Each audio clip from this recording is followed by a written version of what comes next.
Pero siyempre, galit na galit ang mga DDS, lalo na ng mga trolls at mga vloggers. Galit na galit yan sa pagkaka-appoint kay Atty. Claire Castro. Kasi alam nila, hindi sasantuhin ni Atty. Claire. Sa kalibre ni Atty. Claire, hindi nito sasantuhin yung mga fake news peddlers na yan. Binanatan niya agad siya nitong dalawang amuyong dyan sa, I think, may binabang isang dalawang amuyong eh. So ang aking hula dito, ito yung dalawang dyan sa Net 25 na sa kabila ng pinagagawa ng mga Duterte, ni wala kang makita ni bahagyang pitik. Yung nagmura si Sara, tinatawag na bangag ni Digong, si BBM, wala ni pitik. Kaya tama si Atty. Claire. Ang mga ito'y talagang ang binabantayan lang itong gobyernong Marcos. So hindi natin alam kung gaano kalaki ang dahilan kung bakit itong dalawang amuyong na ito ay patuloy ang ay pagkakalat ng fake news, pagtatanggol sa mga Duterte, pagtatanggol sa Kibuloy at pagtatanggol sa China. Yan po, yan ang siguradong hindi matutuwa yung mga DDS trolls, DDS vloggers, diehard supporters ng China, mga pro-China. Kaya huwag po nating iboto ang mga pro-China candidates. Marami dyan, nagkalat ho yan sa kampo ni Duterte at sa kampo ni BBM. Meron ho dyan mga pro-China candidates pareho. Alam na natin yan kung sino-sino. Saka yung mga uto-uto na dyan, magkabilang paning na yan. No to dynasty. Yung mga magkakapatid, mag-ama, mag-ina na tumatakbo, huwag po natin iboto yan, local man o national level. Magnanakaw lang po ang mga yan, magpapayaman ng husto. At huwag din natin iboto yung mga pabalik-balik na, yung mga lumang mukha, mga sikat nga, pero pabalik-balik na, wala naman itulong sa bansa. Sumipsip lahat kay Digong nung nakaupo, walang pakialam sa bayan. Pabalik-balik dyan, pabutos-butos lang. Yung mga iba, hukluba na, bumabalik pa. Mga raw, nahirapan daw sila sa pagre-retire, masama daw ang kanilang loob, malungkot daw ang hindi nakakapaglingkod sa bayan. Yan, huwag kayo maniwala dyan, mga budol yan. Huwag ko masikat, kung ano na survey, boboto nyo, naku, huwag po. Yung pulso ng inyong puso, kung sino ang gusto talaga, kung sino makakatulong sa bayan.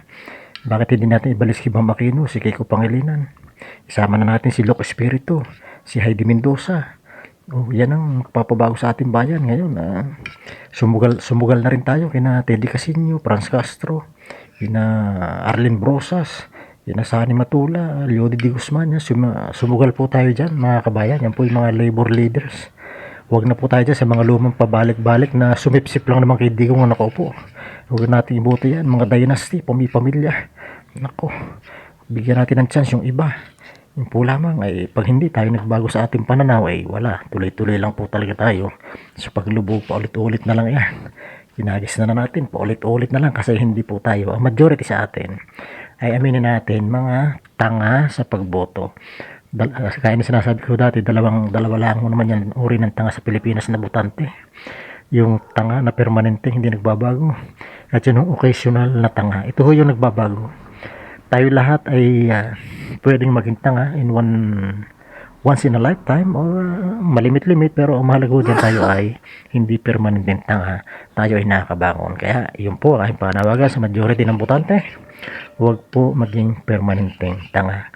Huwag padala sa mga ayuda, sa mga akap, huwag padala sa konting pera nga iaabot sa inyo.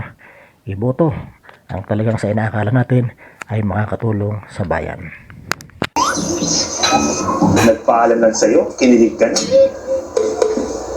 Bye-bye! Kumaway lang, tingin mo may chance na. Ano yan, dilulu? Ang tawag sa mga ganyan ay nanoships. Short fleeting moments na mapapaisip ka kung meron ba talaga kayong koneksyon. Yan din ang dahilan kung bakit marami ang bumoboto sa maling tao. Tuwing eleksyon, mabilis tayong maniwala na may paki talaga sa atin ng mga kandidato, gayong hindi naman talaga nila tayo kilala. Marami sa kanila, wala pang plataforma.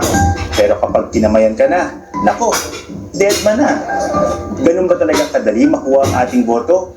Initian ka lang nahulog ka na. Ngayong eleksyon, huwag na tayong magpadala sa pantasya. Pumili tayo ng mga kandidatong may plataforma at may pusong maglingkod sa bayan. Ako si Ato Maralio para sa GMA Integrated News. Uy, tara, kain tayo. Iniwanan kita ng tira-tira.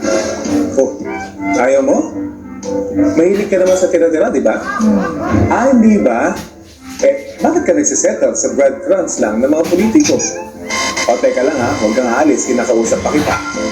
Ganyan talaga sila.